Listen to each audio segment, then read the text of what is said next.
What's up, truth tellers? I need all my day ones to smash the like button and drop truth tellers in the chat so we can see you. I see you, Damon Foster. I see you, Rita DeGraff and Reed, every night in the show. Are you team Torrey? Are you team Doc? Are you team Givers? Are you team Judge Lauren Lake? Listen, you better be team lovers. That's all I got to say. We appreciate your support week to week, and we're happy you're here. Just drop it in the chat for us so we know. But tonight, we talking about single Black fathers. It's a very rarely celebrated and barely understood topic on here in the world, just not here, but here in the world. Often labeled as absent, assumed irresponsible, or simply erased from the story altogether.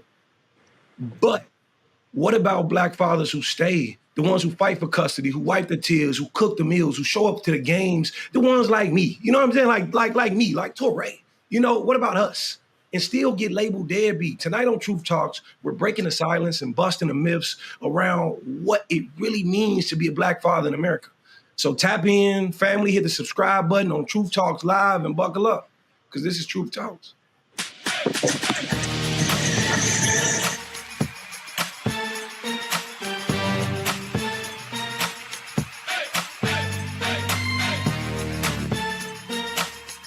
Are y'all ready to roll? Let's go. All right, Truth Tellers, tonight's show is about single Black fathers. We have one here, Dimitri Wiley. Welcome to the show. It is a pleasure to be here. Thank you for giving me my moment of glory and my time to shine. We have the single Black mother and amazing legal mind, my friend Ebony K. Williams. How are you? Excellent, dear sir. Hope you are. And Dr. Cheyenne Bryant is also here. Dimitri, you could have introduced me. Y'all know on True Talks. Hold on, producers. Y'all know the last person I want to introduce me is Torrey. Y'all got to switch that up when he introduces me. I will say the sweater is fire. I definitely respect the outfit today. Thank you. Thank sure. You. It's just as cool as your curls. You put product in today. Hair maniacs. Carol's daughter every day. Come on. I live with Carol's daughter. I can't later. Lisa's the one making me look good, making the 3C look good. So try to keep up, Cheyenne. We'll get you there one day. Let's move 3C, Ebony. 3C. It's another day in social media land where Dr. Cheyenne Bryant is catching heat, not just on this show, but in social media world. Wow. I wish that woman would be on our show. Jesus Christ, look at her. Let's take a look at what Joe Budden had to say about our good doc on Paul Pierce's show. We just don't know enough about this young lady. She popped up. She's doing her shit. She's doing content creation. She's on TV. She's on reality shows. She's in all of our Black content spaces. Mm-hmm. But let's just learn more about her is all. So not even 2 weeks later, she is on with Paul Pierce. He's doing the Lord's work right now, mm-hmm. is he? Wow. His red pajamas and feel But like know what's funny about this? I'm trying to find a way to pause it. Know what's funny about this? Look. For all that big cash money shit she be talking, she can't even see this. At all. She can't. No, I think this is what I'm assuming. I think when she gets on most public stages, most people have a certain level of reverence and respect that they not trying to ask you, yo, so the dick is good. She was like, what? She didn't think he was going to say no shit like that. Most people not going, if Melissa goes on somebody's show, they don't be like, Mel, when the last time you got some good dick? Like, people not going to ask you that. So I think he blindsided her with some of the questions that he's asking, and she wasn't prepared for it. Yeah, just on some hood booger shit. Yeah. She wasn't prepared for it. I think that what happened, because I would want to question her, like, what did you think was going to happen when you went on Paul Pierce's fucking podcast? That's called the truth. No, that's not what I'm saying. Yeah, exactly. I think that what she thought was going to happen, and this is just my thinking. Assumption. I think that it would have gone, by way of her thinking, it would have gone the same way that her being on Cam Newton's show and Nick Cannon's show. She ran those interviews. She did. You know what I'm saying? And she came out smelling like roses out of them, and she kind of like, mopped the floor with them a little bit. Doc, wait, what happened on Paul Pierce's show that they're talking about? What did he ask you? So, first of all, I mopped the floor with Paul Pierce as well in that show. I give information that I want to give to create the narrative that I want to create. And for folks like Joe Budden, and I'm not going to say Paul, because Paul knew what was going on because he was present with me on set on his show, Truth After Dark. And so point of what I'm saying is for Joe Budden and these folks who are journalists and are so good at what they do, they should understand that a person who is a good interviewee is going to control their narrative. And so what happened on the show was Paul and I, and Azar, his other beautiful co-host, we were having an interview, and I was, in his words, therapizing them. I had already kind of, gave them their coaching and their therapizing in his words. And then he said, Doc, I want to now ask you some questions. He asked me, are you dating? Are you single? That's all he asked. Then I said, yeah, I'm single, but I'm dating. And there's been a young guy who I have, I use the word spin the block with for the past 5 years, meaning I come in when I want to date him and deal with him. And when I don't, I don't. And I said, it's very transparent and he understands that. He knows that this is not no manipulative tactic of he thinks there's going to be something more. He wants marriage. He wants commitment. He knows I don't want that at this moment. And we have our own agreement. And this is what we do. It's our dynamic. So Paul says, so what you're saying is he's pretty much your work and the dick must be good. Yes. He asked you that question, is the D good? He asked that question. And so what I did was, I purposely laughed and said, I'm not vitamin D deficient, because we were having a vitamin D deficient conversation prior to the interview. You see your face, Touré? So this is what's funny, is that people always talk about information and narratives and clickbait and people going viral, okay? When you do what I do for a living, which is not media, my for a living of 17 years is I've been a psychology expert, started off as a therapist, and then went into a life coach, okay? And with my personality, I know exactly how to drive things because I'm used to having to drive things in sessions with people to help them get to the root of their issues, to help them see things that they need to see for their awareness. I also know how to drive my interviews because that particular clip went viral. Now, everybody's trying to figure out who is this young guy she's dating. Everyone is having a whole conversation around it. And it got Paul Pierce and them the highest views, the highest rating, on their show, on our clips. And guess what that does? For anyone who knows media, while these journalists are acting so freaking dumb at a job they think they're so good at, that is the whole point of having a podcast. Is interviews that would spike an audience's view and cause engagement. So I did exactly what I was supposed to do. Your answer was fantastic, and it was sharp, and it's witty, and you definitely controlled that moment and took back your power and refused to be embarrassed or ashamed. Yeah. Okay? Full stop. His question is completely inappropriate and obnoxious and ridiculous. And I think that you responded well is a separate question from the question should never have been asked. And I don't care that you're out here for clicks or I want you to deal with that part of it for me. Well, let me say this, Touré. So love that you said that. I agree to a certain extent. I see your face, Ebony, because I also agree with you saying, well, should it have not been asked? So you have to understand, Touré. Melissa Ford said it. She said it great. I have been literally mopping these dudes on every interview. Okay, there has been I am 10 for 10. I've been in the NFL 10 years. I got 10 Super Bowls to these people who are watching these interviews. Okay, I'm not saying that I do. I'm saying from the folks watching it. So Touré, when I go on your platform, do you not understand that your job is to try to come for me because I have mopped everybody else? So you want to be the first pioneer to say, Doc didn't mop me. Doc didn't get me. So I understand that too, as a person who actually has a brain, that every platform I go on, especially if it's a man and a man who has a more dominant alpha personality, his goal is not to interview me. His goal is to see if he can crack the Doc. I understand that. So you think myself and my team are not setting up interviews with strong personality alpha men like Paul Pierce, Nick Cannon, Cam Newton, thinking that one, I can't handle it. Two, I'm not going to mop their ass as well. And three, that I'm not going to give pertinent information that I know is going to tee them up to do what I want it to do. Dimitri, very simple. I appreciate Dr. Bryant's ability to take these situations and make them work for her. I don't like the other people she's working with approaching the conversation as a competition and a chance to break her. I don't invite her or anyone on your platform to try to make them look stupid. Like, you know what I mean? And when you come into Truth Talks or whatever I'm doing, I want you to feel comfortable. I want you to walk away happy. I'm not trying to ask the question that fucks you up, that makes you look stupid. And I think that was a clear attempt to try to make her look bad.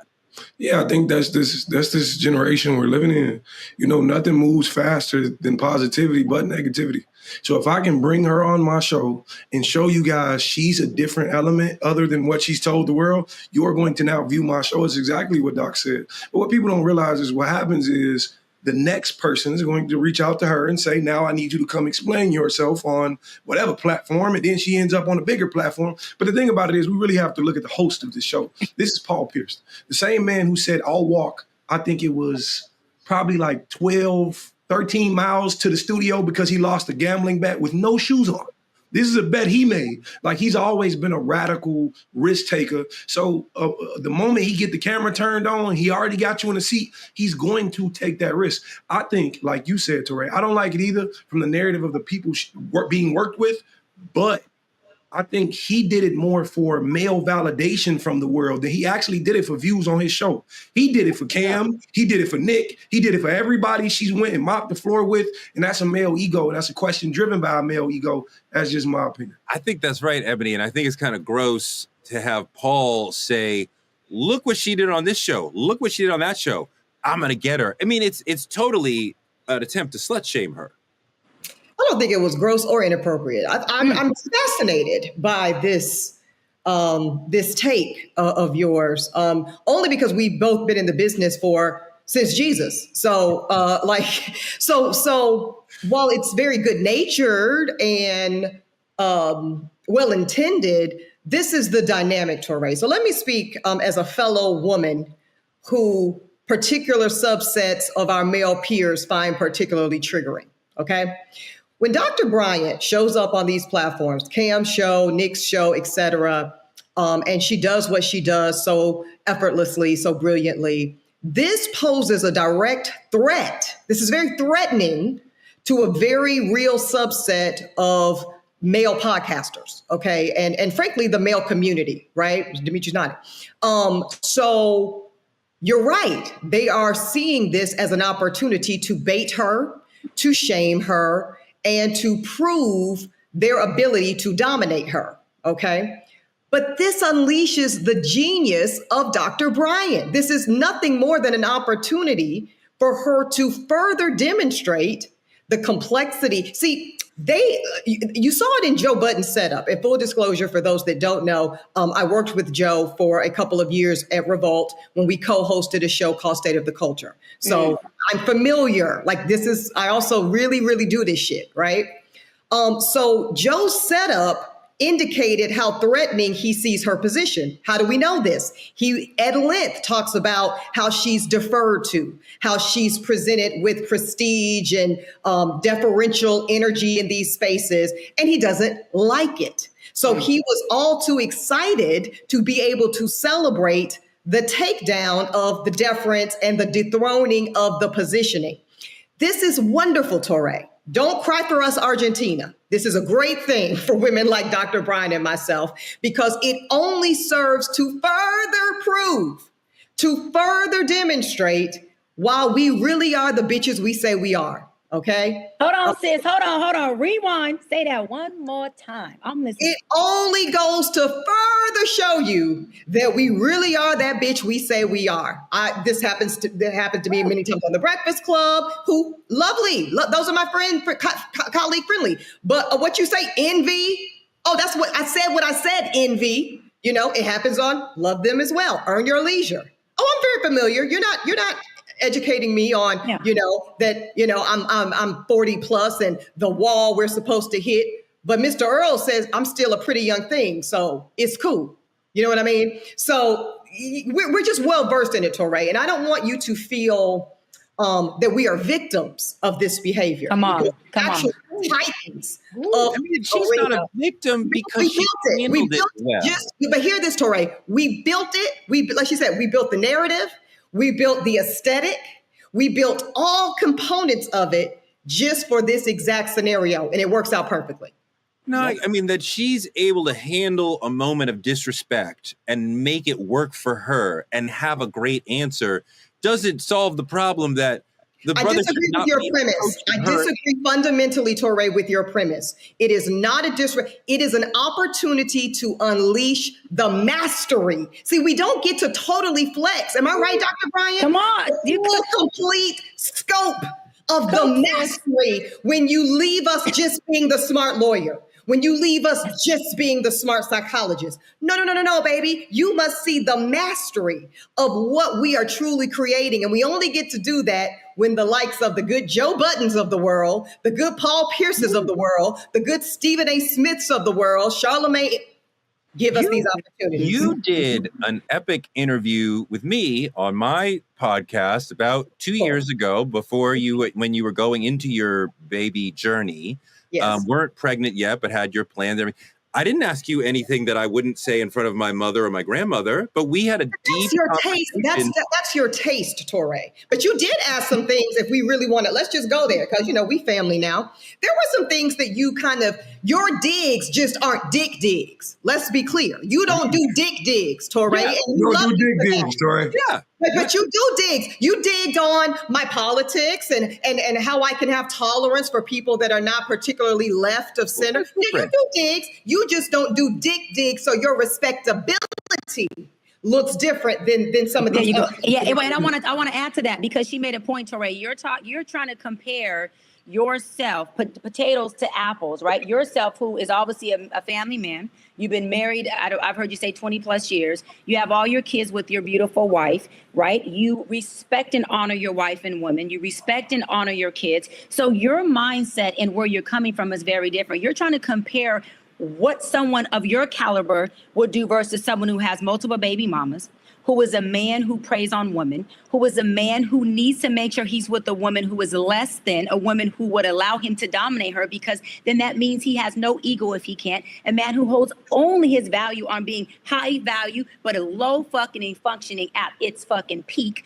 A man who cannot regulate his emotion. A man who can sit only with a woman who he feels he can actually sound, not be like he's educated, but is not at all. A woman who he feels like if I get Dr. Bryant on here and I can even get a little edge on her, then maybe that'll make me look like the dude I've been trying to say I am with this NBA contract. But without that contract, I'm just a regular ass nigga in the hood who's low functioning, a baby daddy, broken homes, broken families, horrible decisions. And now I get to sit across a woman who has 10 for 10 Super Bowls and attempt to see if I can make one touchdown on her. That is a low budget, low functioning ass man. You cannot even compare yourself to them, Torre. And I don't like you 99% of the time.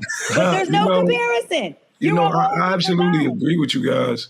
I think, Tori, we sometimes we viewing it from our angle. Like it was said here recently, it's the difference between journalism and actual podcasting. You can give anybody a mic. Anybody with an opinion can get a mic, but that doesn't make them correct. That doesn't mean they're fishing for the information the correct way. But what I do know is that we ask, is Dr. Bryant on fire or is she in fire? But fire and fire just makes more fire. She can be both. Both can be true at the same time. And both can be genuine for her to flourish at the same time. I wouldn't see it as a negative perspective, more so, but what I do view so negatively is the idea that men in our space tend to feed on women falling short, tend to feed on tearing women down. And it's amazing me, but I think Dr. Bryan summed it up the best I've heard it. You have a weak man who's weak in his own mind, and he's viewing it to the idea that, okay, if there's a powerful woman, I'm now intimidated. He wants Dr. Bryant's voice. He wants that power in the culture. And that's something Paul Pierce has never had. If you looked at the actual root of Paul Pierce and Joe Budden, you look at these people and see who they compared themselves to. Joe Budden hate Drake for the exact same reason. He's not. It's envy. Envy lives in these people and it flourishes them and pushes them in these spaces. Last thing, do you think that it would be possible in the current world that we live in, misogyny and all that, for Doc to just answer the question, yes? Well, I was going to say, it was so funny to me because, well, of course the dick is good. The woman essentially said so, right? Subtextually, see, this actually goes to show the lack of intelligent cognitive ability of Paul Pierce. Because when she says the main thing he wants is marriage and commitment, I'm not available for that, yet I continue to deal with him on a choice basis, we must do, it's called deductible reasoning. Do we recall this skill in school? The dick must be good because that gives us the exact reason she's still dealing with him. Come on, somebody. She Girl, when you so on fire, sis, I had but to she drink said my it water. in an intelligent way that she could say in front of her mother. And he said it in a disgusting way that was meant to embarrass her. I appreciate But he failed. But that was the point. That was the beauty. Yes. He failed to embarrass her, right? Yes. Okay. This has been beautiful. All the Dr. Bryant fans will be thrilled to hear. Say what you said again. Repeat that end part. That was so good. Say it one more time. I don't remember what I said, but we're moving on. All the Dr. Bryant fans will be thrilled to hear that Truth Talks is going to do a special one-on-one with our favorite doc so you can see why she's so coveted, the interview skills that she has, controlling the narrative. We're going to see all that right on this show. Moving on to politicking, let's welcome Dr. Frita, the Truth Talks medical expert, to talk about Trump's fat ass cankles.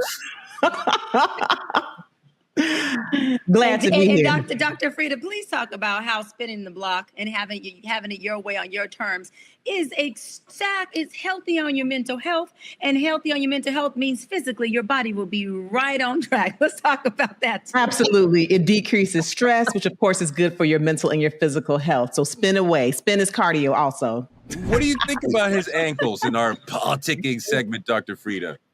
His ankles are on my nerves. His ankles are fat, but they're not fat enough to cover up these Epstein files, these Medicaid cuts. It's a distraction, but it's a real condition. So we'll talk about it. Let Frita ring. Look, the right had all the smoke for Joe Biden's gait and his wobbly walk when he was the president, but the commander in chief has revealed that he's got swollen, fat ass, discolored ankles from a disease called chronic venous insufficiency. He's got all sorts of insufficiencies in that body. Somebody get this man some Epsom salt before them ankles get deported. Oh my God. That's disgusting. This is just freaking huge. Oh my God. Okay. Look, Dr. Frita, Trump clowned Biden for being too old to lead. And now he's out here announcing mystery conditions. He's obese. He is 79 years old. What is specifically going on with these disgusting, gigantic ankles? Okay, so he does have chronic venous insufficiency. Nice long word. I've had a lot of my subscribers ask me, oh, is it serious? Is it going to take him out? The answer is no. It's no. It's not life-threatening. It is a condition. But with this administration, I'm always looking at what is being covered because there has been a lack of transparency. So chronic venous insufficiency just means that in your veins, you have certain valves that help to keep the blood pumping towards your heart. And if those valves stop working well, then blood can pool in your legs and your ankles. You can get some bruising, some discoloration, some swelling, which is what he has.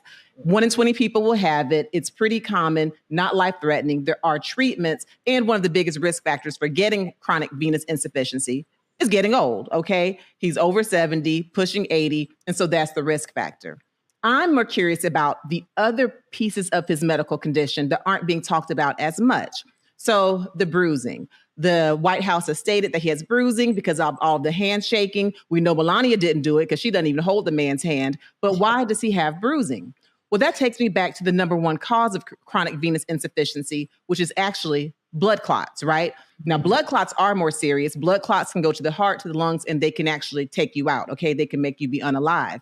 But no one has mentioned him having blood clots, but we do know by this administration, it would be possible for him to have something more serious, but then show us the thing that still makes him look pretty strong, pretty young. But bottom line, chronic insufficiency, very treatable, pretty common. It won't take him out, but there's something else I believe going on that's not being really disclosed. Not to mention, this is a big, hey, look over there for a condition that's really not that serious. You think there's something else, that this is a distraction from what the real medical problem is? I absolutely do. And of course, I don't know this for sure, but just based on numbers, again, blood clots are the number one cause of chronic venous insufficiency. If you have blood clots, then you'll need to take blood thinners, right? Mm-hmm. Things like warfarin, Coumadin. If you're taking blood thinners, now that would make your hands really susceptible to being bruised, even with light touch.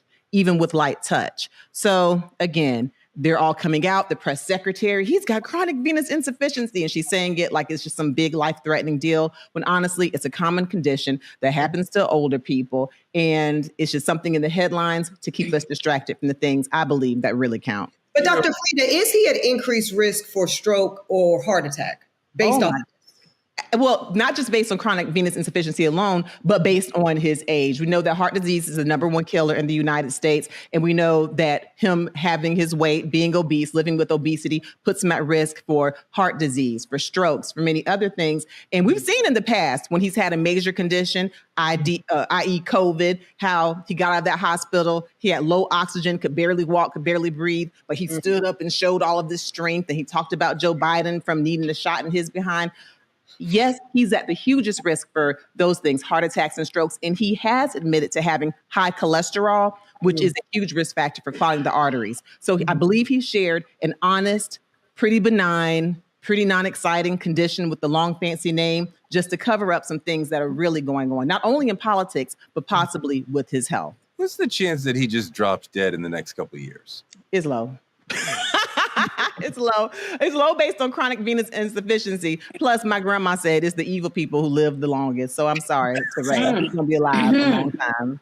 Ebony, you think about like his policies are blocking working class elders from getting therapy for the same condition.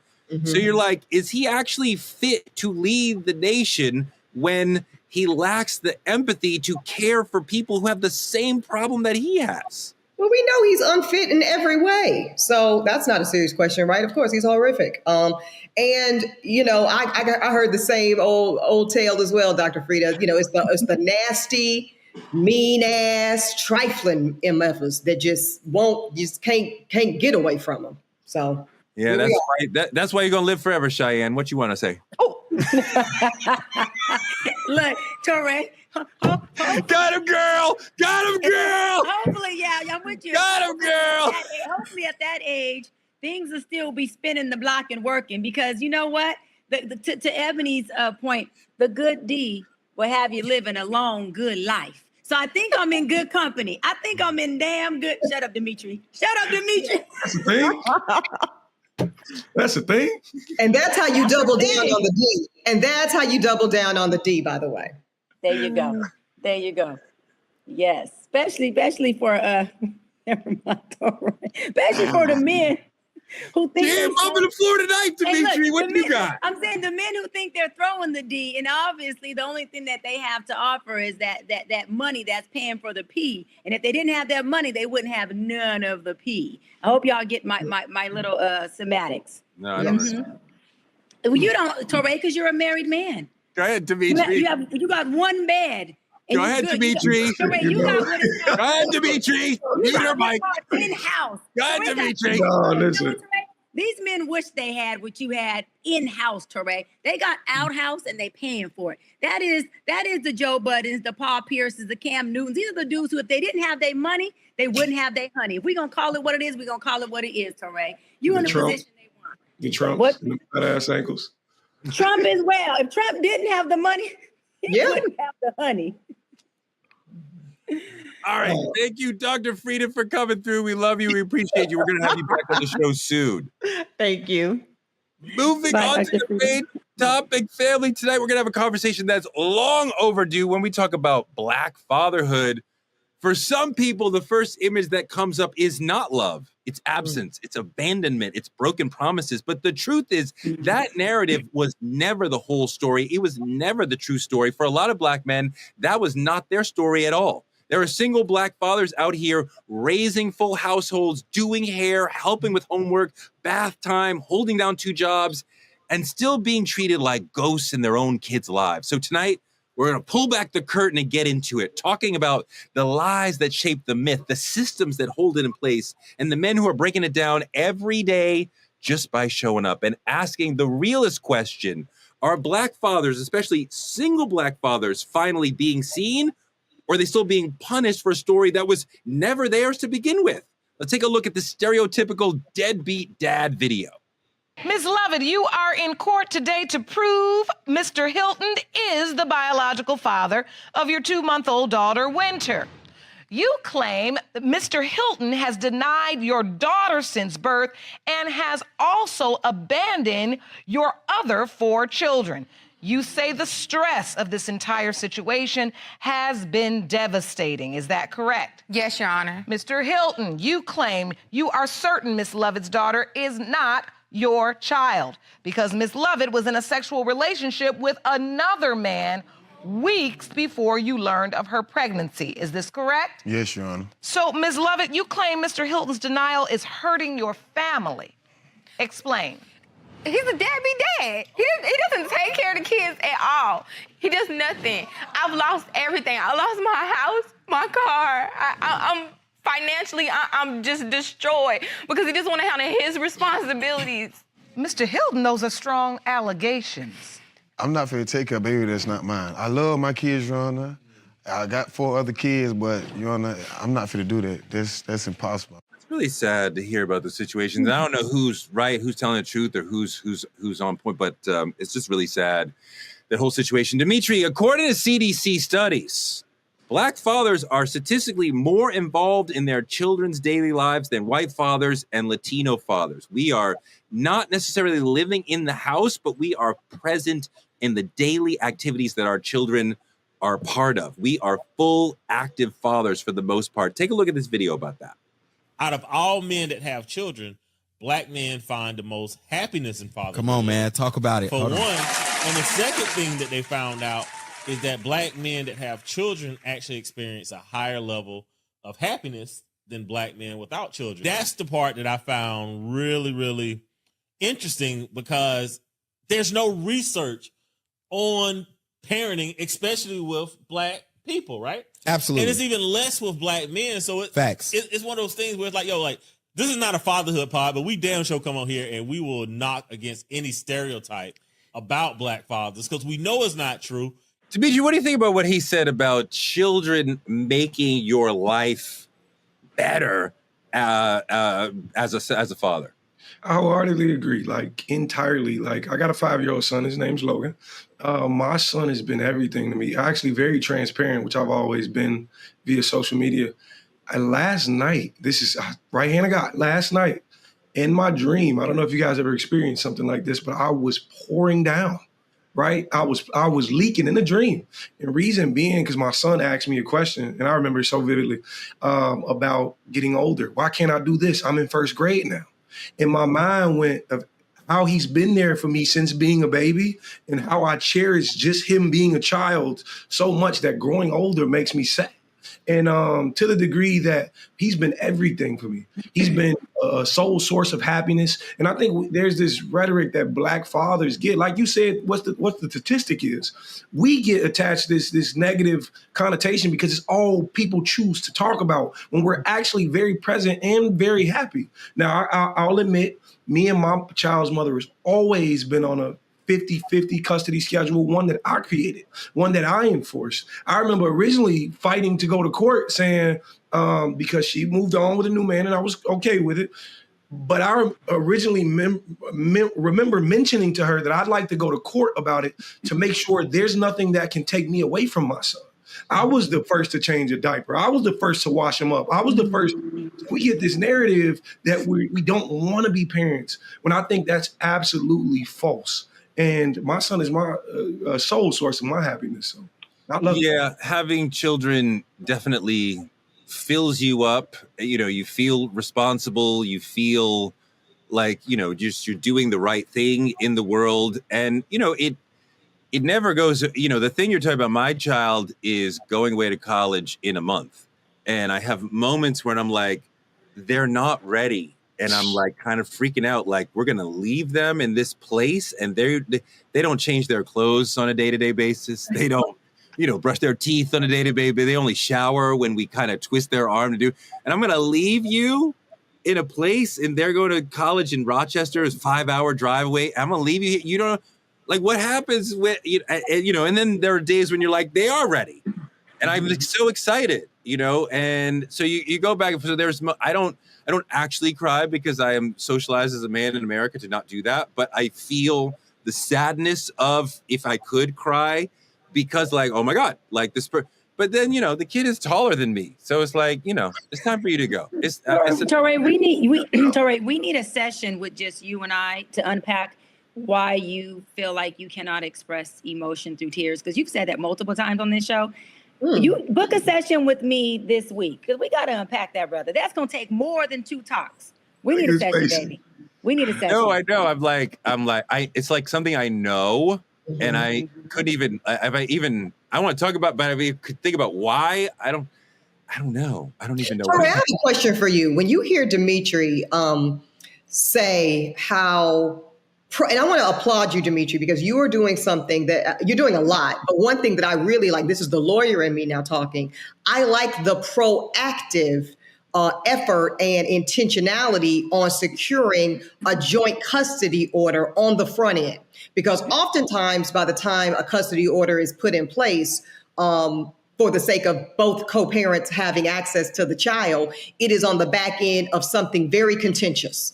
Something very horrible has happened to lead to that outcome. And I believe, and I know a lot of people don't like courts involved at all in parenting, but sometimes they can be essential tools to ensure access to the child is unfettered, despite the up and down feelings of either the mother or the father, right?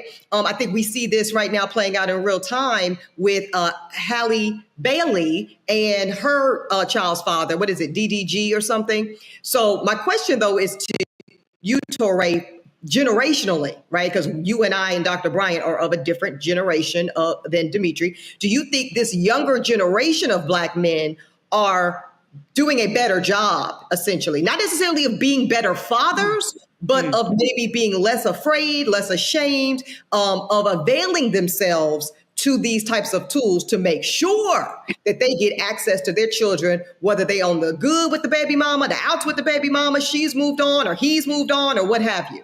I feel like I see more dads who very much want to be part of the child's life no matter what. I think the generation above me, they were 50-50 if they would stick around for the kid. My generation and below, it's like, I got to be there for my kid. I love my kids, even if I'm not in the same house. I think Dimitri's story is more typical of his generation of fathers that like, whatever it takes, I'm going to do that. But Dimitri, like last night in the chat, one of our super fans, Real Estate ABC, said men want to feel wanted as fathers versus feeling needed. I wonder how you feel about that. I definitely feel needed, don't really care about the wanted. It's like whatever I can do to take care of you, that's what I'm here to do. What do you feel about that? Yeah, I don't feel I have a need to be wanted. It's not about being wanted. For me, my child, sometimes I actively hear him saying, "Oh, Daddy, I don't want to leave." He's such a dad's boy. Like, he's always been that way. It's just who he is by nature. And he be saying, "I don't want to leave." My encouraging words are, you only get one mother. You got to value this. You got to spend time with this. And my thing about it is, it's not necessarily that I want to feel wanted. I'm not fighting for that. The need I have is already predetermined. It's already pre-written. You're just like you said, your kid's going away to college.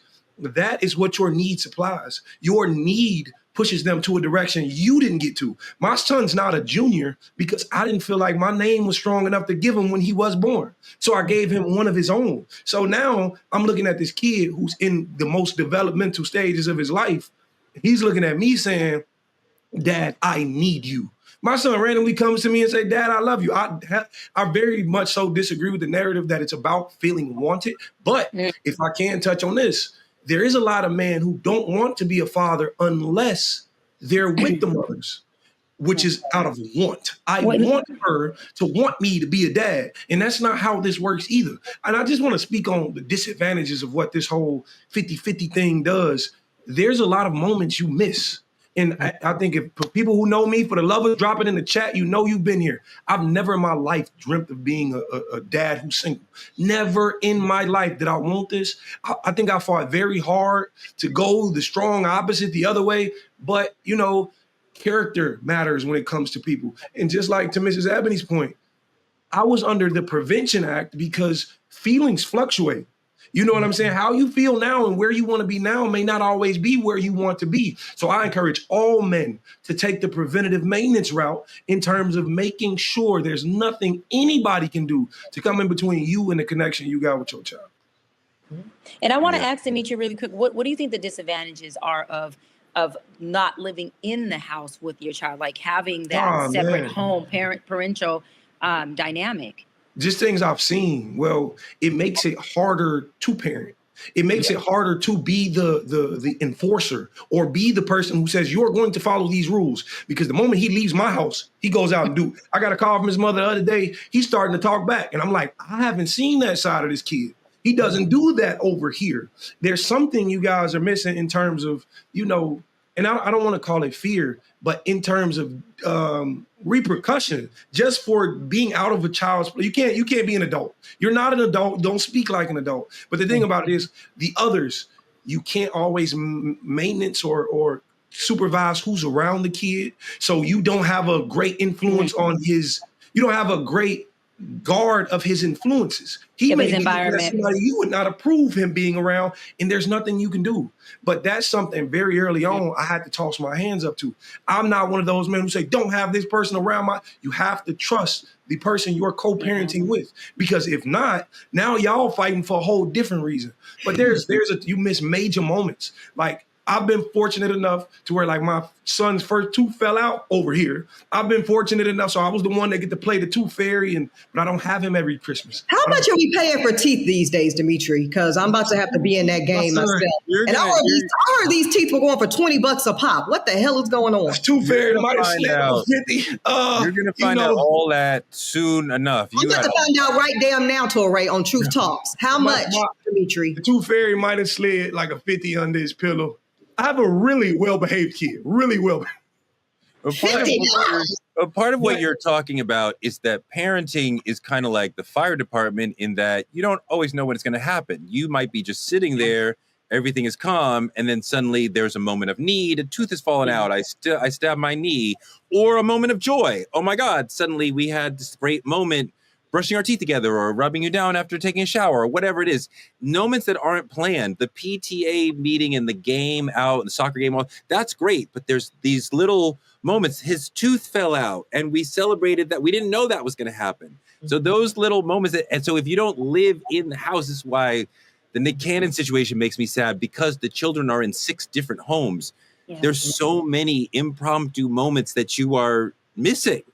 And I don't know how you get back to that, but Demetri, I'm stuck on $50. Is it $50 just for the first tooth or every tooth thereafter? You know why I gave him $50? I looked at my son the night his tooth fell out. He was so excited. First off, we did the string on a door trick because it was already right. Yeah. We did the old school. Yeah. But I looked at my son and I said, baby, what if the tooth fairy doesn't have any money to give you? I said, what if they only bring you $1? He was like, that's completely fine. I'm grateful for whatever I get. I say, I got a 50 in my pocket. Really going under the pillow. Counsel, you'll find the economy that your child exists in is determined by you. You are the Milton Friedman of your child's world. So if your house teeth are $5, that's your world. His house, they're $50. You don't have to, do the edit, the allowance. Mama got 5 on it. Yeah, Mama got 5. Demetri, wait, and I want to feel, Demetri, to be loving. Hold on, how does it feel, Demetri, to love your child deeply, and yet there's these layers of legalization that in between before you go there, Torre, because I don't want to get off topic. Before you go there, I just want to touch on what Demetri said about missing those moments, because that is what triggers me so much about the broken homes, is the moments that are missed. And then on top of that, if those two parents go on to have more kids, all of those kids start to feel like, wait a minute, is daddy or mommy getting more moments with the other siblings? Is daddy or mommy missing out on what I have because they're actually attending my sister's graduation? Is daddy or mommy, paying more attention or investing more in their birthdays or in their times. And don't let it be a child who actually does live in the home with your new wife, right? Or her new husband. Then daddy or mommy's waking up every morning with that child. And that child is getting something that you only get one time if you get it, which is that every morning, the walks to the schools, the daddy picks me up from school every single day, and I get to go home to him. I get to see mom or dad cook. I get to see mom and dad engage and interact and show a representation of their love that gives me the value and representation of the love they have for me. So there's so many moving parts that parents unfortunately don't get when there's a broken house, because that child doesn't get to see the normalcy of two parents, and they always feel the deficit of, well, is daddy over there because he wants to? Is mommy over there because she wants to? Why is it that daddy or mommy can't be here with me? Because kids don't have the insight when they're 1 through 5 and sometimes 1 through 10 to rationalize why isn't that parent in the home. They start to take on a little bit of shame that says, was I not good enough for them to stay together? Was I not good enough for mommy or daddy to be present? And so that's something I deal with a lot, really quick, Dimitri, in session with my young kids that I'm in session with that say, hey, well, I mean, I have shame because there was nothing I did or could have done to save the marriage, to save the relationship. And to look at the other side of the coin, just me, there's an extreme amount of guilt that comes along with finding my wife one day, having more children, and Logan not being present in every waking moment. That bothers me. That's because I never want my son to feel like you're only in this other household because dad didn't want you here. That's not Come the on, truth. Dimitri. And I say it all the time. The greatest thing I can ever do for my child's mother is one day she look up and she don't want to be a parent no more. I will gladly take on that full responsibility. I never minded. I was the doctor dad. I was everywhere I needed to be. We got the shots. We got the teeth. We did everything. And the thing about it is there's an extreme amount of guilt that's going to make that leaves my children or my son feeling like he's not part of the nucleus. And I hope, Ms. Wiley, when you do come along, that you can help me rationalize that in his mind, because it's super, super important to me. And I've been trying to live with that. So wait, Dimitri. Absolutely, Dimitri. I love you for keeping it so fucking real right now, because so many men, this is a lot of the platforms of the men's whose podcasts or shows I was on, I was trying to depict is, wait a minute. Yeah, you can be the best father you want to be, but it does not take the place of being the father in the home, period. There's guilt and there's shame that child clothes himself with, that they're going to have to process at some point. If they don't unpack that is going to be a huge factor, a huge dysfunctional factor in their relationships with themselves as identity and with the person they decide to be in relationship with. And I love that you said that, Dimitri, that as a father, you said, will my son look or feel the shame of, am I not good enough to be the nucleus of daddy's family over there? Am I not good enough to live in the house like my other siblings do? Why am I not there? But you as a father, Dimitri, are going, son, I've wanted you to myself all your life. I wanted to assume responsibility of you all your life, but I got to share you with your other parent who's not in this house. That is a lot to process for a child. It's a lot to process for parents. And people don't take the brokenness of a home. They don't take it serious enough. There's a lot of layers to that stuff. Dimitri, how does it feel to love your child through the lens of, well, we have this court-ordered, lawyered-up situation that sort of pieces together what we can and can't do? How does that come into the situation for you? Actually, the thing about it is, and don't be disappointed, guys, but the moment I attempted to take it into a legal direction, which was right away, I was called jealous. I was told I'm only doing this out of emotion I have toward this specific situation, which was completely false. I didn't want your new love saying, okay, baby, let's move to Buckfuck, Tennessee. And now I'm stuck in Chicago looking like I have no rights to my son. I'm not going to be able to live with that. So it never happened. But I do want to commend his mother, because she's a great mother. In terms of just being a mother, she's an incredible mother. Our relationship didn't work, but she's always been a great mom. And the thing about it is, I'm okay with that. If we don't have to get technical or legal or whatever the case is, or I don't have to love through the legal lens as Torre have depicted it, I'm okay with that as long as we can sit down at the table and say, this is what needs to happen. I have my receipts. I have my school. I have everything needed to when we go to court. The trips we've been on, the passports we've gotten, every single thing. And I advocate for every single parent. Do so. Keep up with what you're doing. Hold on one second, Tory. I just want to speak to the custody piece. Because I think it's very important that what Dimitri is saying right now, that I hear him saying, is that oftentimes we as a society, and certainly we as a Black community, I think we kind of boogeyman custody agreements and child support, right? In the same way that often we boogeyman what other legal document? Prenuptial agreements.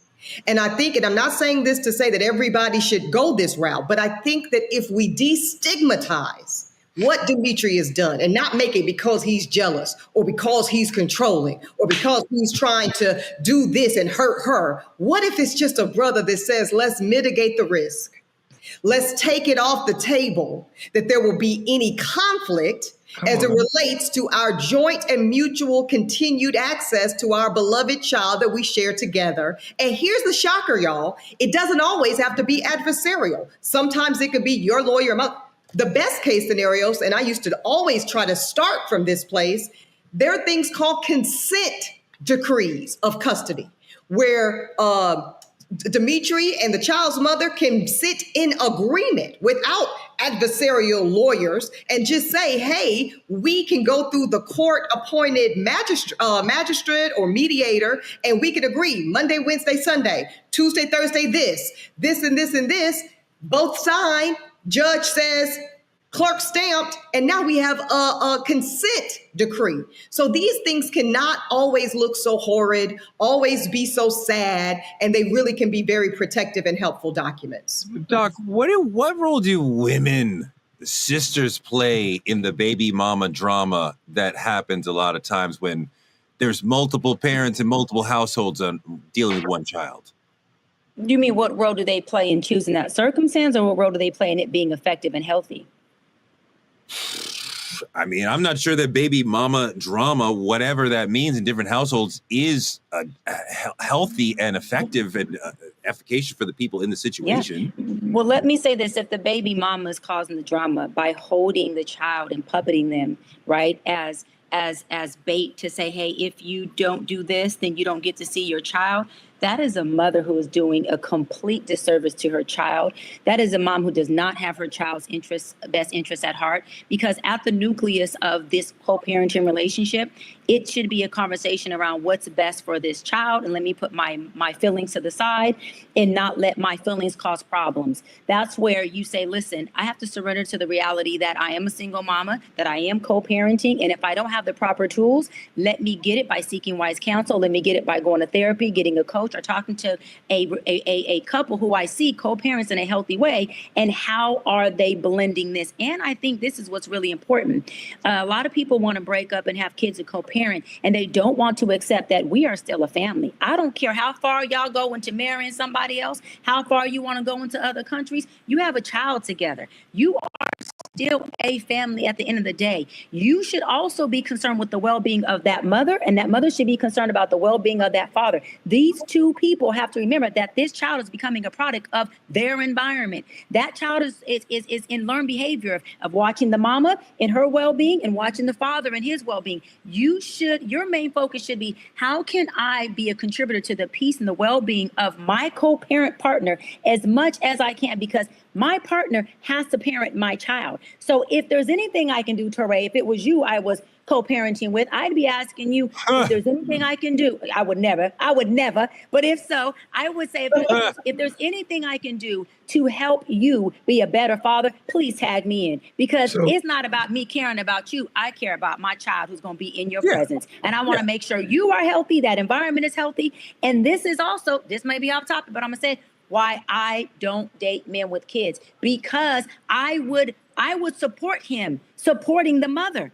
And I don't want to be with a man who's supporting another woman outside of me. But let me say it again. I would support that man supporting her, because she is raising your child. If she needs help with bills, if she needs a car so they're not having transportation issues, baby, you got to help her out. And I am not going to be the woman who is sharing you, which I call polyamorous, because you got a family over there. Now you're building a family over here. I'm not into polyamorous. So I'm going to have to say no go. But you should make sure that you are taking care of the well-being of the person you're parenting with, because it affects the child.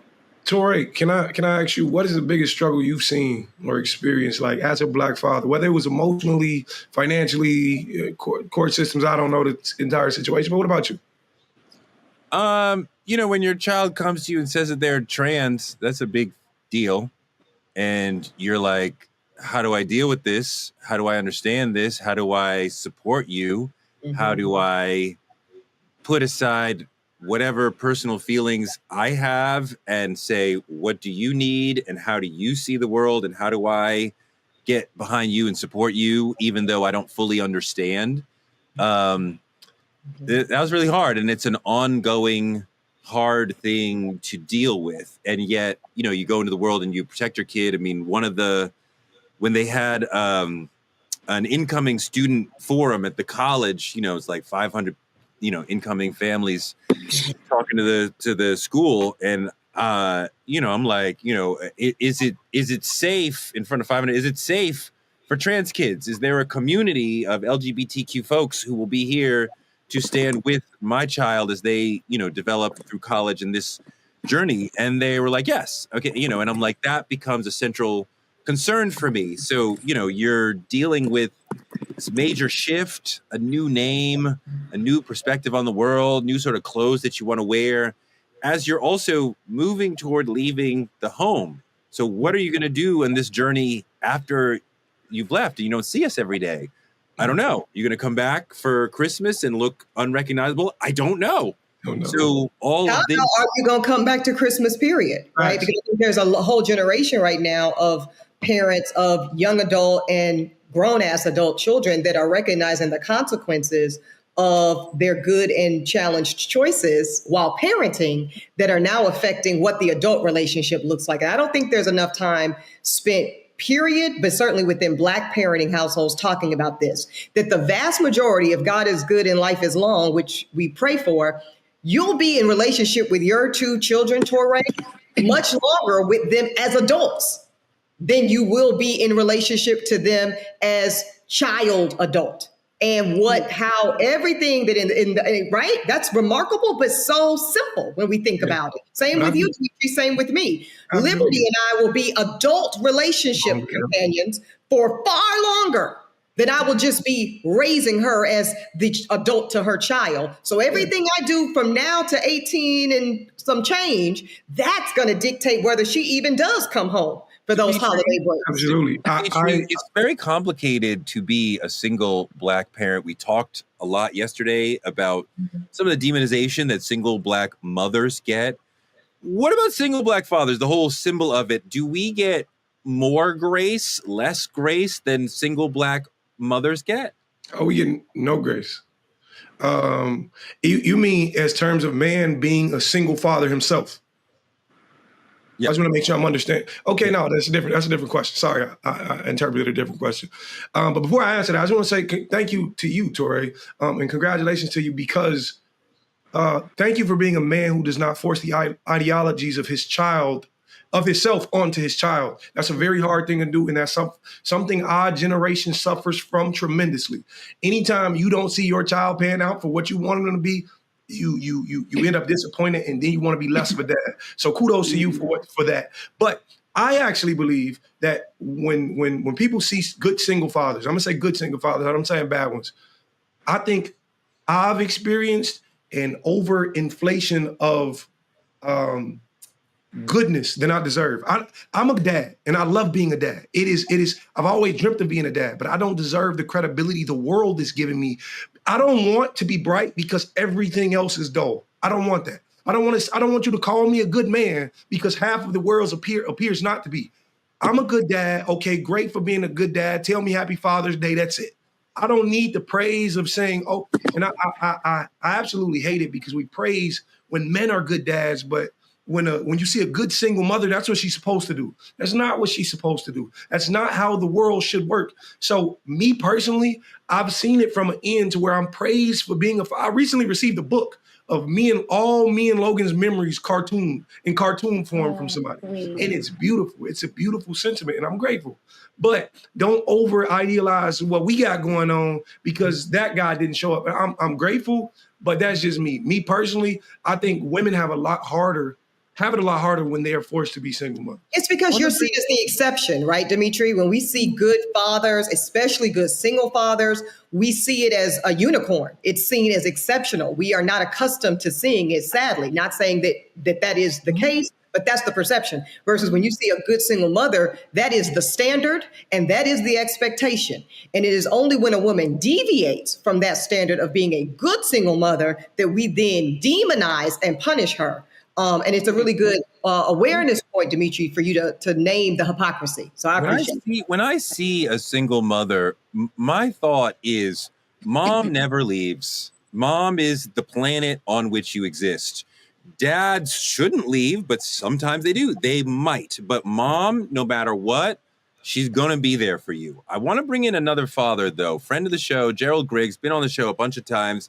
He's a new father again. How old is your new baby? I have a 14-month-old and I have a 17-year-old.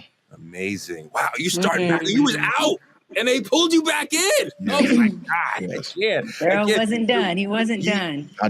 You're a father for the second time. You're also in the court system a lot as an attorney. You see a lot of black men dealing with a lot of traumatic situations.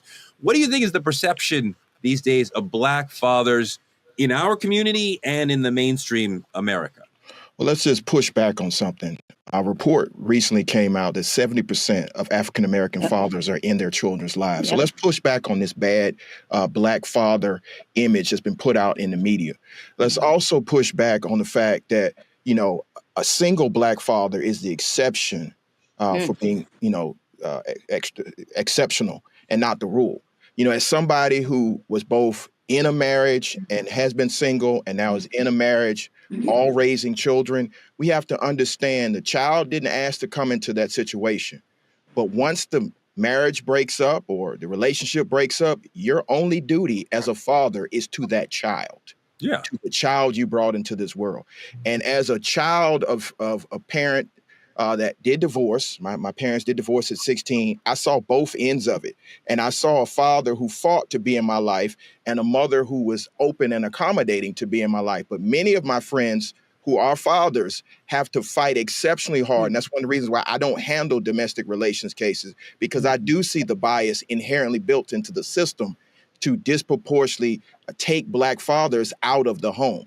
So what I just want to add to this conversation is there are thousands upon thousands of good black fathers. And Dimitri, I push back on that a little bit. You should accept that because the media is trying to put a narrative out there that black parents, black fathers are absent when we are the most present, regardless of our relationship status.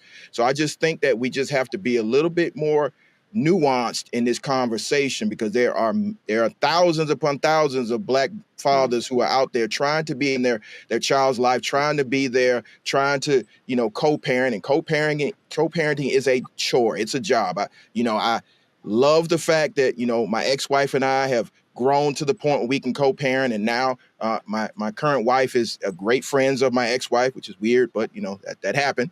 But, you got to work at it. It's a job. And, anybody that comes into that situation has to understand, I love my 17-year-old. That's my heart. But it was not easy to get to the point we are right now. Gerald, wait, the ex-wife and the new wife are good friends? Gerald, the ex-wife and the new wife are friends? Wait, hold on. The ex-wife and the new wife are friends? Hold on. That is what I'm talking about that polyamorous. Okay. That's polyamorous. Not polyamorous. I'm not polyamorous. Gerald knows I love polyamory. I love one woman. One woman. Yeah. It's not polyamory. Polyamory is intentional. Yes, it is. Look, Yes, Gerald, it is. when we talk about the reasons why some black men are not showing up for their children, we talked about the 70% who do, but there's 30% who don't. That's lower than other races, but there's still a number of black men who aren't. But we're talking about mass incarceration. We're talking about a world of difficult job prospects for a lot of black men, high unemployment rates, mental health issues, being shut out of parenting decisions, the way that the court system, as you alluded, is biased toward women. how many Black fathers are not really absent, but sort of pushed away by the systems that we have in place? I think a majority of them are, and this is coming from my own personal experience. I don't have a lot of deadbeat Black father friends. Like, I look for them. I'm looking for that guy who I just don't want to be a part of my child's life. And I don't see many of them. And the ones that I do see, I see a host of brothers coming around him and saying, hey, bro, regardless of how you feel about your ex or whatever happened, that child did not ask to be here. And you wouldn't want to be in a situation like that where you are, removed from your parents' life because your parents can't get along, or there's some issue that happened way before you were born, or even as you were being born, or something else that has nothing to do with that. Don't put that on the child. The child deserves to have a healthy relationship with both of their parents, because it takes two parents, even for the single parents, and I've been there, it takes two parents to raise a child, and we have to get back to that particular ethos. Now, a lot of us are making decisions, and I respect the decision of anybody to be a single parent, but we have to remember parenting is difficult, and it helps to have two people engaged in productive parenting. It does, but I don't want to erase the many amazing, especially single Black moms who are doing amazing work and raising great children. I mean, Ebony, I don't want to leave the notion of, well, you got to have two parents in the home. It's great if you can have two parents in the home, but there are amazing homes where there's only one parent in the home. Well, I was going to say, I respect, Gerald's perspective, and he's entitled to it, but obviously I disagree, which is why I chose voluntarily to bring a child knowingly, not circumstantial and something happened. No. I made every intention around this because I wholeheartedly believe in my competence and my God-given favored ability to adequately raise my daughter alone as one parent, and this is why it's a conversation. Doc, how do we get to women who make emotional space for men getting to a place where they really see the men emotionally rather than just being like, man up, pay up, shut up? I think holding space and understanding that a man being able to be in contact with his emotions is healthy. Vulnerability is also a strength. And I think learning to find a man being able to share his emotions with you as an act of him honoring you, as an act of him respecting you and saying that I trust you. And so you have become a refuge and home for me. I think women need to find that attractive and understand that that is also part of a man's love language, being able to, share his emotions with you and not have to just stop at the superficialness of, we can be physical together, which is an external exchange, but we cannot be internally in a relationship. I think the internal space of emotional exchange is where the intimacy comes in at, and that in turn makes for a better relationship. Ebony, do you see the whole toxicness of the situation when you got to go to court and there's bias against men in the court system? And does some of that push good men out and make them want to walk away from the whole parenting situation because they feel like visitors in their kids' lives, or they feel unwanted? Well, I'll go further. As somebody who briefly practiced family law, and I do agree with my co-counsel here, it is the most egregious practice, and I've defended murderers and sex offenders, and the family law was the worst. Some of them literally run out of money. Can we just talk shop here? It costs oftentimes to have a full-on custody battle and go toe-to-toe and have a hearing and a modification hearing and a modification hearing on top of that. And I have seen oftentimes either party, but we're talking about Black fathers today, simply run out of cash to continue the legal battle, the legal effort to have access. I just want to speak on something, and this is personal, so I'm going to be vulnerable, but it is something that there is a cohort of us adult children, and this has been women and men, where because of social media now, we get to see oftentimes a situation where our fathers who might have been absent in our experiences for one reason or another, but who have been father of the year, so to speak, active, present, and wonderful fathers to other children of theirs. And that is a real specific pain point, right? When you see a man, in our case is a Black man, who is a wonderful father, but wasn't that wonderful father to you? And for we're all acknowledging no fault of your own as the child, the innocent child who wasn't asked to be born and just innocently arrived. But I do think, I hope that's something that at some point the culture can really discuss. How painful it can be to see the cherry picking for, again, could be circumstances, could be the mom kept the kid away, could be the court system, could be that the father didn't even know he had that kid until later in the journey. But the watching, bearing witness to a wonderful Black father who wasn't able to provide and be that for you. Gerald, I think the struggling single Black mother is seen as strong. I certainly see her that way. But then folks are like, well, the struggling Black single father is a failure, Dimitri notwithstanding. What do you think about that whole perception? I think we just have to reframe the conversation because neither person is a failure. I mean, situations could put you in a situation where you're a single father, a single mother, or you could do it by choice. But it shows strength because, again, it's very difficult to raise a child by yourself. And so for anybody put in that situation, I don't think we should demonize them.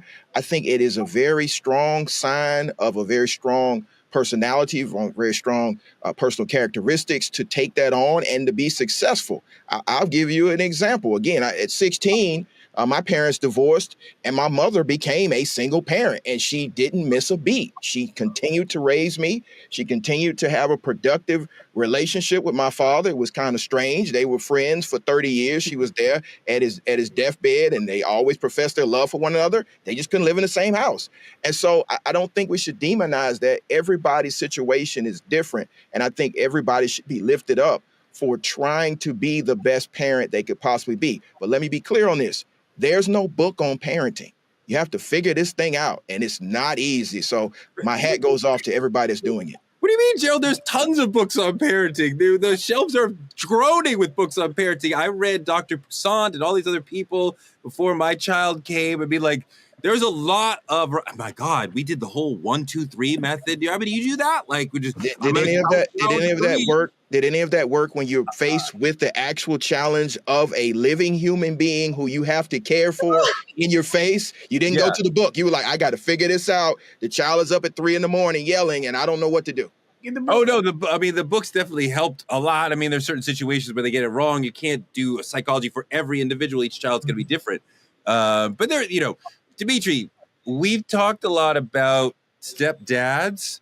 I want to touch a little bit on the potential of a stepmom in the future. At some point, there's a woman, you'll fall in love and you'll try to want to put somebody into your life, into your family. How do you think about that vis-a-vis your son? When do you introduce your son to somebody you love and want to, take the next step with? Like, what does he get a vote in who you marry? How cute.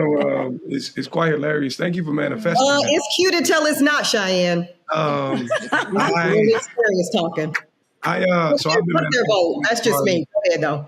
I've been manifesting Mrs. Wiley for a very, very long time, as we all know. But for me, my child hasn't met anybody I've been dating. And he's 5 years old now, and I took a year off of dating when a split happens, a year and a half sometime. Then I started dating, maybe he was 3.5. He's 5 now and he still hasn't met anybody. But for me, his say matters more than anybody's. When I say it's not I need you to like this person, but how do you feel about this person? And I'm going to ask him in basic expression, like, I'm very in tune with my emotions, so I aim for my child to be, and we go over this and we study these things. And how does this person make you feel? Are you comfortable with coming to them and communicating with them? And when that time comes, it'll absolutely be a woman I deem worthy of that exact honor to me, because it's an honor in my right. But the thing about it is, it's God's timing. And once the time is right, then I'll absolutely introduce those two people, and we go from there. Dimitri, there's a stepdad in your situation, right? Another man who's occasionally, right, in charge of like disciplining or like talking to your son, right, and telling him what's right, what's wrong. Gerald, do you have that? Yes, I do. And it's a very difficult situation. So similar to Dimitri, when I went through my divorce, I wasn't dating for about a year or so. And it took a while to bring whoever I was dating into my daughter's life. And interestingly enough, she was the one who said to me, Dad, you don't know what you want. you have the woman right in front of you. And my now wife was who she was referring to. So it was interesting that at 8 years old, she could, give me psychoanalysis of me. And so I think, you have to be careful who you bring around your children. And so that's why kudos goes to Dimitri, not bringing anybody around until it's that time. But the question for at least for the two people who have step parents in their lives, how do you deal with that other man in this situation, that stepdad, disciplining your child? How much say do you have over how much room do you give him? Like, are you comfortable with another man disciplining or leading your child? Well, 16.523.1 governs that in Georgia. So if he steps out of line, he knows what's going to happen. What's that mean? You have reasonable corporal punishment in Georgia. If you step over the line, the law will step in, and so will I. So we've had that conversation. What is reasonable corporal punishment by the law in Georgia? See, that's why the judge deems it to be, right, Counselor? Right, Yeah. correct. Well, I mean, it's not a legal situation. Are you okay with another man hitting your child? The blink told me all I needed to know. Yeah, he answered it, Torre. He answered it. Mm-hmm. And I answered the tree.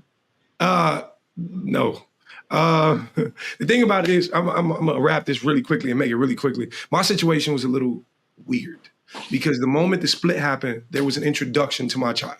Like, because the timelines kind of overlapped a little bit. You know what I'm saying? So I heard a little more, right? So the introduction there happened before I ever met the man. Before I knew, it wasn't another 2 years until they got engaged that I did meet the man. And my child was already living, and I was, unbeknownst to me, he was already staying with so for me, it was a very difficult situation. But what happened was that man never wanted to meet me. That man avoided me, but that man avoided me from things she's uttered out of her mouth to him. So the thing about it is, now, if we're speaking on now I've formed attempted to form a rather great connection with this man. I want to know, we father brothers in this. We got to be, and there's never been a discipline. So you trust him? I trust him now. I do trust him now because in every case, he's always shown me, hey, this is what's going on. I want to know how you want to handle it. Or this is what's going on. I want to. It's your kid? Say it one more time. No, this is the other man. This is the man. The other man calling me about my son in every regard. Anytime outside of my household, when something happens with my child over there, I get a call every time. But he said, does he hit your kid, Dimitri? Does he discipline? Absolutely not. Absolutely. Ebony, that's the point for me. The deeper point in the question, that in the Black community, when we talk about discipline with children, that means corporal punishment. Gerald went right there. I didn't say corporal punishment. I said discipline. And we immediately think corporal punishment. I don't think anybody should ever be hitting the children at all. And now Torre, you are brilliant, and you are conflating two completely different topics in what that production has told us to wrap. So you better wrap this shit up. Let's go. Before you start a whole nother. Because we're gonna do that. We're gonna do that. But we're gonna open up Pandora's box because not this episode. The box is already open, Gerald. It's already open. We need to have the polyamorous conversation because I know you and I disagree on it, but it is definitely family polyamorous. We also need to, Cheyenne, we need to have the kid gets a vote on the dating piece too, because it can be cute at 5 and 8. That was beautiful what y'all shared. Let's try it when the kids are 16 and 18. It looks different. And they're rebellion against They're everything. feeling threatened. Nobody. They're feeling so possessive of their parent and so threatened by anything. Even at the state of your heart, you have to put your kids' needs ahead of your own. That's not a real need, Torre. A need for your child to manipulate and control. No, a need for your child. No, a need for your child to feel comfortable and at home. When they are at home. If they're not, I don't feel at home with her. Okay, well, I have to. But Torre, we got to go. But Torre, know that is distinct from I am rhetorically saying I don't feel this and I don't feel that as a manipulative mechanism to ensure that I control what I possess. That is something different. I think you'll see when you get to the teenage. I don't need to see. I was the stepmama, so I know what it. I can know what it looks like. That some children are going to do that, and the parent can suss that out. I mean, I think the parent, you'll know your child better. You're right. That is around discernment, and that is another you'll episode. Understand. You are trying to throw me. Oh my God! Oh, wait, we bringing kids in. Look we bringing in the children. Hi, honey. How are you? Hi, baby. Hey, man, what's going on? Hi, Logan. How's Daddy doing as a dad? Is he like good daddy or is he okay? Awesome. Good daddy. There you go. I got a question for the fellas though. Before we wrap, last question. Yeah. What do you guys feel as men we should be encouraging, like the world and the people we deal with as far as the women or our guy friends? What do you want them to know about being a Black dad? Man, love on your kids, man. Love on your kids. I wish my father was here so I could hug him and kiss him. Love on your kids. You mean physically, like physically love on your children. Yes. Yeah, no, for sure. That.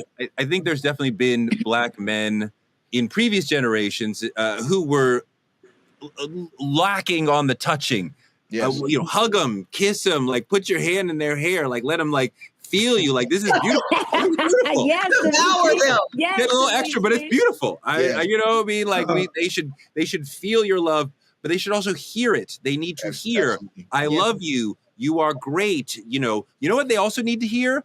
I'm sorry. They need to hear daddy say, I made a mistake, because they want to know that you are humble enough and fallible enough to recognize when you make mistakes. So the dad, like my dad, who would never apologize, and they confuse me over the long term, like I'll be like, I'm sorry, I messed up. My kids will be like, you don't say it fast enough. Like as fast as I can muster it emotionally, I will say, I'm sorry, I made a mistake. And they need to hear that, and they value hearing that. So if it was me, I'm gonna tell them, you got to remember that they too are human. Like I know as kids, our parents used to tell us, you're just a kid, your opinion doesn't matter. Or sometimes I learn a lot from this little dude. I learn a lot. And their imagination takes limits off of things we often put limitations to. I've realized there's nothing I can't do if he thinks I could do it. You become stronger in the mind when you feel like your kid, like you said, love on them, but also realize you're loving a human who's going to one day have just as strong viewpoints and opinions on the world as you do today. So keep loving on them. Dimitri, let me tell you, Dimitri, you and Logan got my ovaries jumping. My ovaries are like, go. But what do you guys feel?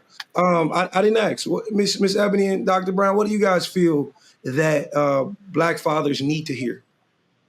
I think you need to hear more of, we see you. We do not believe narratives that tell us otherwise. You don't need to be perfect to be valued.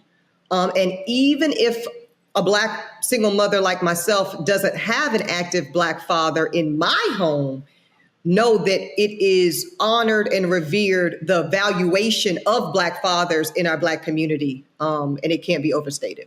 Hey, can you call the nanny and tell her to bring in your kid?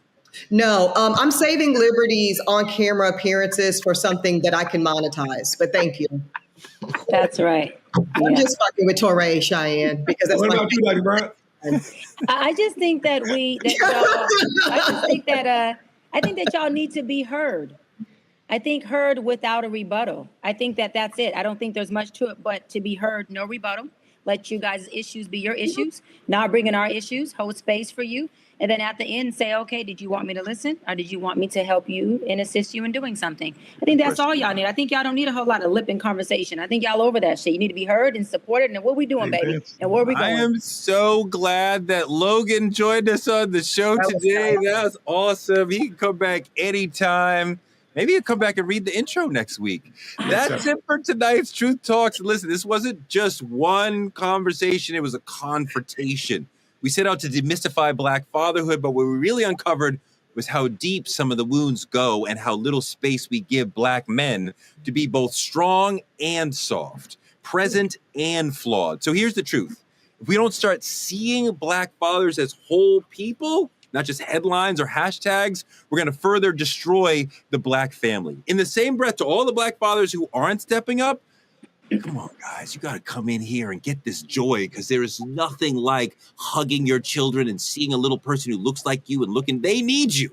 So show up for them. Do better. Be present. Children are a blessing. No matter how they got here, they need us in their lives, and we got to show up for them every day. This is more than parenting. This is a cultural issue. Let's get back to raising our sons and being an amazing example for our daughters. This has been Truth Talks, the stories they don't want you to hear. We're going in every night, just like this. Like, subscribe, and keep supporting us by telling a friend to tell a friend. Check us out every night, 8 p.m. EST and 8 p.m. PST. Truth Talks will be back tomorrow night. Good night, y'all.